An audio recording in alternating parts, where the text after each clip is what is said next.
दादा थांबा. अरे अरे काय करू राहिले तुम्ही? काय करत आहे तुम्ही? या इकडे या, बसा इथे.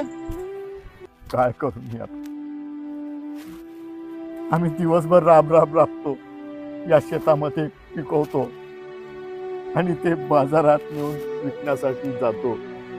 रस्त्यावर आम्हाला आमचे दुकानं लावावे लागतात, पण तेही दुकानं लावू देत नाही.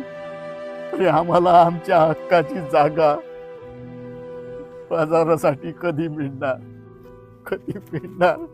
म्हणून हे पाऊल उचललं. जगावं की मरावं आता समजत नाही, म्हणून मरण सोपं करण्यासाठी हेच पाऊल उचललं.